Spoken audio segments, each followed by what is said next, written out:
지금부터 한 100여 년 전에 캘리포니아에서 채광한 금과 은, 온갖 금괴들을 뉴욕으로 배로 운반하다가 동부의 사우스 캐롤라이나 가까이에서 해상에서 폭우로 좌초 수장된 일들이 있습니다. 오랫동안 이 보물을 찾기 위해서 여러 발굴 회사가 또 개인이 참여를 했습니다만은 아직은 큰 업적은 없습니다. 한국에도 이런 것도 있습니다. 일본이 패망하면서 본국으로 돌아갈 때, 철수할 때 서울 어디엔가 많은 금괴를 숨긴 곳이 있다. 아니면은 제주도 어딘가에 많은 보물과 금괴를 묻어둔, 그리고는 철수하고 잊어버리는 전해 내려오는 이야기가 수많은 사람들이 발굴 동원되었다는 기사도 봅니다. 금괴의 비밀이죠. 본래 인간의 마음에는 이런 보물에 대한 꿈, 일확천금에 대한 꿈을 항상 갖고 있습니다. 그래서 여기에 대한 이야기들이 많이 나오지요. 아라비안 나이트에 나오는 알라바마 40인의 도적, 그 내용이죠. 거기는 비밀번호가 있습니다. 열려라 참깨. 그러면은 온갖 보물이 들어있는 그러한 바위가 움직입니다. 그렇습니다. 중동에 많은 이야기들도 있습니다. 가령 열려라 석유, 오늘날 아마 아라비안 나이트 이야기이기도 합니다. 한국에서는 어떤 면에서는 열려라 반도체 아닌가요? 영국 사람 스티븐슨 보물섬, 그렇습니다. 약탈한 수많은 보물을 숨겼던 그런 해적들의 이야기죠. 몬테크리스토의 백작 두마의 글입니다. 거기 나오는 탄테스는 죽음 직전에 그래도 한 신부를 만나, 페리아 신부를 만나서 그로부터 보물섬에 대한 지도를 갖습니다. 이 지도를 찾아갑니다. 그래서 많은 보물을 가지고 지금까지 자기를 괴롭게 했던, 또 감옥에 갇히게 했던 수많은 악당들을 복수하는 내용입니다. 역사 이래 개인이나 한 그룹이나 이런 일확천금 보물에 대한 마음을 두드린 것입니다. 성경에도 이 보물에 대한 이야기가 있습니다. 지금도 그렇지만은 옛날 중동에는 옛부터 전쟁터입니다. 전쟁 중에 집안의 귀중품 보물들을 땅속에 묻고 피난을 갑니다. 그리고 그곳에서 피난 간 곳에서 죽든지 아니면은 결국 돌아오지 못할 때, 그때 이 땅속에 보물들은 그대로 있습니다. 세월이 흐릅니다. 그래서 소장농이 이 밭을 갈다가 짤거당 파보니까 수많은 보물이 있습니다. 주인한테서 이 밭을 나에게 주십시오. 사겠습니다. 온갖 돈을 다 끌어모아서 이 밭을 안 사겠나? 왜? 밭이 중요한 것이 아니라 밭 속에 있는 보물 찾기 위해서입니다. 그런 이야기입니다. 그런데 말이죠. 고린도후서 4장 7절에 보면은 우리가 이 보물을 가진 질그릇이라 그랬습니다. 질그릇이란 것은 흙으로 만든 그릇인데 만지면 깨어지기 쉬운 것이죠. 깨어지긴 쉬운 것이지만 그 속에 보물이 들어있다. 이것을 인간에 비유를 했습니다. 육신은 깨어지기 쉽습니다. 조그마한 일에도 다치고 상하고 죽습니다. 그런데 그와 같이 보잘것없는 육신인데도 불구하고 믿음이라는, 천국이라는, 하나님이라는 보물을 가질 수 있다. 그래서 우리로 하여금 질그릇 같지만은 보물을 질그릇에 담고 있다. 그런 표현을 했습니다. 복음의 비밀입니다. 별 볼 일 없는 인간이지만 이 보물을 가질 수 있다면 당당하고 어디에 가도 큰 소리 칠 수 있지 않습니까? 질그릇 속에 감춘 보화가 있다는 것 자체가 영생이니까 당당합니다. 어디에 가도 큰 소리 할 수가 있습니다. 육신은 그 사람은 별거 아닙니다. 무엇을 갖고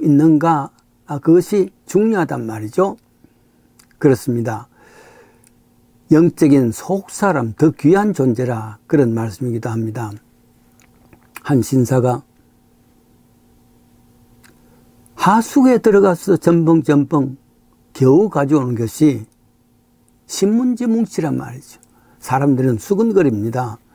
아니 참 신문지 한 장을 얻기 위해서 저렇게 하수구에서 전벙전벙 했느냐. 그러나 이 신사는 압니다. 자기가 떨어뜨린 것이 신문지만이 아니라 신문지에 쌓여있는 돈입니다. 그 신문지 두루마리를 떨어뜨렸으니까 사람들 보기에는 그 사람들은 신문지만 보았지만은 이 주인은, 이 신사는 그 속에 있는 자기 돈을 알고 있기 때문입니다. 흥검다발했기 때문입니다. 복음은 이와 같이 별로 보잘것없는 바깥이지만은 속 내용물은 귀중하다 그런 말이죠. 여기에 보물이라는 것은 사람들은 때때로 겉에 것만 박스만 귀중하게 여기지 안에 있는 내용물을 버리는 우를 범할 수밖에 없는 사람들입니다. 그래요. 믿음에는 우리가 세상 사람들이 알지 못하는 몇 가지 깊은 비밀이 있습니다. 이 비밀은 다른 말로 굉장한 보물이라 이 말이죠. 이것을 미스터리라 그럽니다. 하나님의 미스터리죠. 4가지 성탄절에 지나고 4가지 이 사실을 분명하게 이 한 해 동안 가질 수 있는, 그래서 당당하며 어디 가서도 자랑할 수 있는 그런 귀한 은혜가 있기를 원합니다. 여기에 4가지를 이야기하려고 그럽니다. 비밀을 알면은 천국문을 열 수 있는 그런 특권을 가질 수 있단 말이죠. 첫째는 무엇이냐 그러면은 예수 그리스도입니다. 가장 중요한 복음의 비밀은, 믿는 자의 비밀은 이 예수 그리스도에 대한 것입니다. 예수 그리스도입니다. 이 비밀을 가질 수 있다면은 모든 것이 가능합니다. 골로새서 2장 2절이지요. 하나님의 비밀인 그리스도를 깨닫게 하려 함이라. 그 안에 온갖 지혜와 지식의 모든 것이 보호가 다 감추었다. 그런 표현을 했습니다. 3단계 숫자 비밀번호를 넣으면 찰칵하고 열려지는 007 가방이 있죠. 아무도 모릅니다. 그러나 주인은 압니다. 번호가 나열이 되면 찰칵 열리고 그 안에는 참 귀한 것을 찾아낼 수가 있겠죠.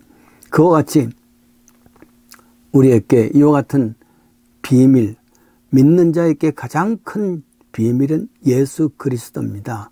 이 비밀을 가지시는 여러분 되시기를 원합니다. 둘째는 십자가의 비밀입니다. 오늘날 십자가는 어디에서나 볼 수 있잖아요. 사람들의 목걸이로, 귀걸이로, 엠브란스 표시로, 교회 뾰족탑으로. 그런데 사실은 본래는 이 십자가라는 것은 사형틀입니다. 아무 의미 없는 상징이었습니다. 그런데 이 형태를 그리스도가 달리신 이후에는 큰 보물이 되었습니다. 바울은 이 보물을 압니다. 그래서 갈라디아서 6장 14절입니다. 그러나 내게는 우리 주 예수 그리스도의 십자가 외에는 결코 자랑하지 못하겠다, 안 하겠다. 사실 사도 바울이 자랑할 게 참 많습니다.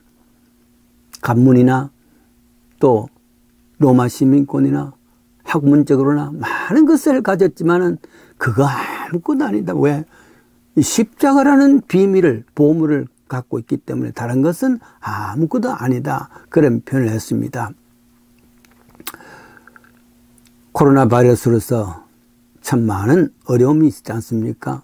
그럼에도 불구하고 이 어려움 속에서도 십자가라는 비밀을 바로 알 수 있다면 우리는 당당하게 살아갈 수가 있는 것입니다.